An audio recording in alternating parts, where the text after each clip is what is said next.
रोजाना नई हिंदी कहानी सुनने के लिए आपका अपना चैनल मिस्टर तुम को अभी सब्सक्राइब करें। था तो मैं समझ गया कि ये आपका ही बेटा है, इसीलिए मैं इसे लेकर आपके पास चला आया। नहीं महाराज, इनाम के लालच में ये झूठ बोल रहा है। आपका असली बेटा वो नहीं, ये है। मैंने 15 साल पहले इसे नदी में डूबने से बचाया था। नहीं महाराज, आप इसकी बातों पर भरोसा मत करिए। तुम दोनों चुप हो जाओ। कौन सही है और कौन गलत, उसका पता मैं अभी लगाता हूँ।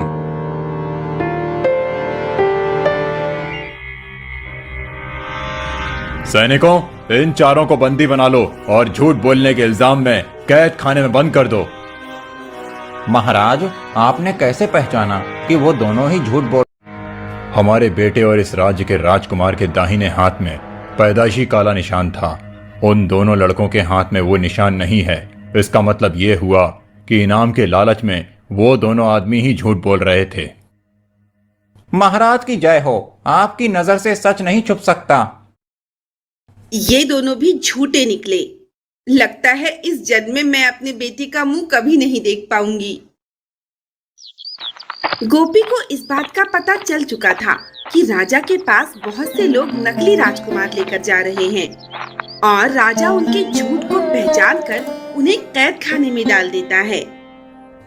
लगता है हमारी योजना सफल नहीं हो पाएगी और हम कभी अमीर नहीं हो पाएंगे। आप ऐसा क्यों बोल रहे हैं जी?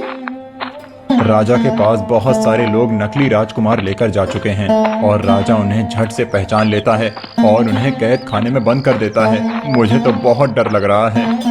तुम क्यों डर रहे हो? रवि तो उनका ही बेटा है। वो तो हमें सच में नदी में बहता हुआ मिला था। तुम्हारी बात बिल्कुल सही है, लेकिन फिर भी मुझे इस बात की चिंता है कि कहीं राजा उसे ना पहचान पाया तो फिर वही करेगा जो सबके साथ किया है, जिसके बाद इनाम तो नहीं मिलेगा, उल्टा सजा भुगतनी पड़ेगी। और वैसे भी अगर हम रवि को राजा को सौंप देंगे तो फिर हमारा काम कौन करेगा? मेरे पास एक तरीका है जिससे रवि भी हमारे पास रहेगा, राजा को उनका राजकुमार भी मिल जाएगा और हमें इनाम भी मिलेगा। वो कौन सा तरीका है, जल्दी से बताओ। अरे वाह, ये हुई ना बात। तब तो फिर आज ही राजा के पास चलते हैं और इनाम लेकर आते हैं। मेरी आखिरी उम्मीद भी टूट गई। मुझे लगता है ऊपर वाले ने मेरे जीवन में बेटे का सुख लिखा ही नहीं है। महारानी, आप इतनी जल्दी निराश ना हो। मैंने अभी हार नहीं मानी है। मैं हमारे बेटे और इस राज्य के राजकुमार को जरूर ढूंढ लूंगा, फिर चाहे मुझे इस धरती के कोने कोने में ही क्यों ना भटकना पड़े। राजकुमार को ढूंढने के लिए आपको कहीं जाने की जरूरत नहीं है महाराज, क्योंकि वो खुद आपके पास आ गए हैं। मुझे लगता है तुम भी इनाम के लालच में यहाँ आए हो। तुमसे पहले भी बहुत से लोग यहाँ नकली राजकुमार लेकर आ चुके हैं। मुझे तुम्हारी बात पर भरोसा नहीं। इससे पहले कि मैं तुम्हें सजा दे दूं, तुम यहाँ से चले जाओ। महारानी जी, मैं और मेरे पति झूठ नहीं बोल रहे हैं, बल्कि हम जिसे साथ लाए हैं वो ही आपका बेटा है और इस राज्य का राजकुमार है, जो हमें नदी में बहती हुई टोकरी में मिला था, जिसका सबूत भी हमारे पास है। क्या सबूत है तुम्हारे पास? महाराज, आज से 15 साल पहले ये हमें इसी कपड़े में लिपटा हुआ मिला था। अरे, ये तो वही लाल कपड़ा है जिसमें मैंने राजकुमार को लपेटा था। इसका मतलब आप दोनों ने हमारे बच्चे की जान बचाई और उसे पाल पोसकर इतना बड़ा किया। मंत्री जी, खोया हुआ राजकुमार मिलने की खुशी में राज्य में उत्सव की तैयारी करो और इस किसान और उसकी पत्नी को ढेर सारे हीरे जवाहरात और रत्न देकर यहाँ से विदा करो। देखा मेरी तरकीब? हम दोनों राजा की सजा से भी बच गए और हमें इनाम भी मिल गया और रवि भी हमारे पास है और हमारा बेटा राजा महाराजाओं की जिंदगी जिएगा। अब तुम देखना जी, कुछ दिनों बाद हम भी राजमहल में राज करेंगे। राज। हाँ भाग्यवान, तुमने तो कमाल कर दिया।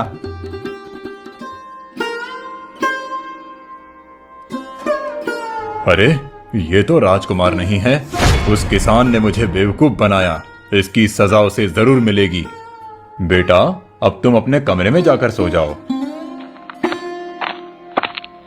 लेकिन महाराज, मुझे अपने बेटे से बहुत सारी बातें करनी है। जो भी बात करना है वो कल कर लेना, अभी उसे आराम करने दो। महाराज, आप चिंतित दिख रहे हैं। क्या आप राजकुमार के मिलने से खुश नहीं हैं? महारानी, वो हमारा बेटा नहीं है। उस किसान ने हमें बेवकूफ बनाया है। महाराज, ये आप क्या कह रहे हैं? महारानी, हमारे बेटे के हाथ में काला निशान था, लेकिन वो किसान जिसे हमारा बेटा और राजकुमार बताकर हमें सौंप गया है, उसके हाथ में काला निशान नहीं है। ऐसा कैसे हो सकता है महाराज? ये लड़का राजकुमार नहीं है। तो फिर किसान की पत्नी के पास वो लाल कपड़ा कहाँ से आया, जिसमें मैंने खुद अपने हाथों से राजकुमार को लपेटा था? ये बात तो वही किसान हमें बता सकता है।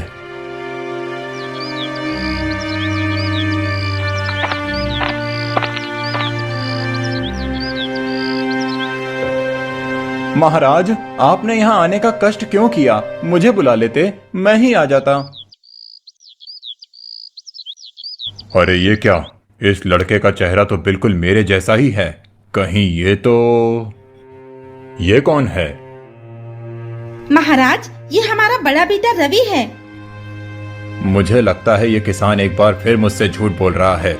मुझे सच्चाई का पता लगाना होगा। उसके लिए इस किसान को अपने झांसे में लेना पड़ेगा। अगर लोगों को ये पता चला कि एक किसान ने मुझे बेवकूफ बनाया है, तो लोग हंसेंगे मुझ पर और उनका विश्वास भी टूट जाएगा। राजा जब किसान के पास आया था तब वो बहुत गुस्से में था और उसे सजा देना चाहता था, लेकिन रवि को देखकर सच्चाई का पता लगाने के लिए अपनी बात बदल दी। उस दिन मैं आपको उचित इनाम और सम्मान नहीं दे पाया था, इसीलिए मैं खुद आपको लेने आया हूँ, ताकि राजकुमार की जान बचाने के लिए आपका और आपकी पत्नी का राजकीय सम्मान करके उचित इनाम दिया जा सके। आप सभी मेरे साथ राजमहल चलिए। अरे वाह, और धन मिलेगा।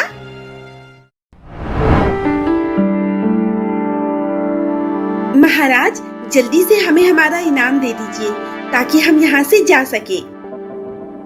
इतनी भी क्या जल्दी है? तुमने जो किया है उसका उचित इनाम तुम्हें बहुत जल्द मिलेगा, लेकिन उससे पहले मैं तुमसे सच जानना चाहता हूँ। कैसा सच महाराज? मेरा असली बेटा और राजकुमार कौन है?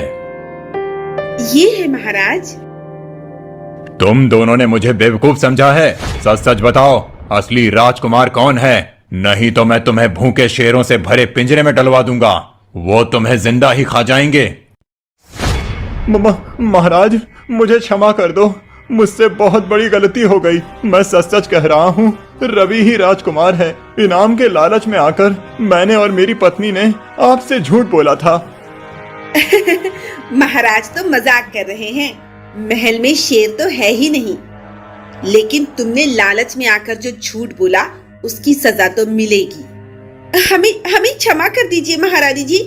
हम दोनों लालच में आ गए थे, इसीलिए हमने अपने बेटे को राजकुमार बताकर आपको सौंप दिया था। तुम दोनों ने जो किया है उसके लिए मैं और महाराज तुमसे बहुत ज्यादा गुस्सा हैं। लेकिन तुम दोनों ने इस राज्य के राजकुमार की जान बचाई है, इसीलिए मैं तुम्हारी सजा माफ करती हूँ।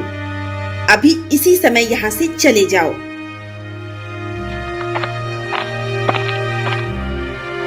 हमारा बेटा 15 सालों तक एक किसान के पास रहा और अब उसका राज्य अभिषेक हो रहा है। जी हाँ महाराज, ऐसा लगता है कि एक किसान हुआ राजकुमार। उस किसान और उसकी पत्नी ने इनाम के लालच में राजा को बेवकूफ बना दिया था, लेकिन राजा ने समझदारी और सूझबूझ से सच का पता लगा लिया। तो इस तरह राजा को उसका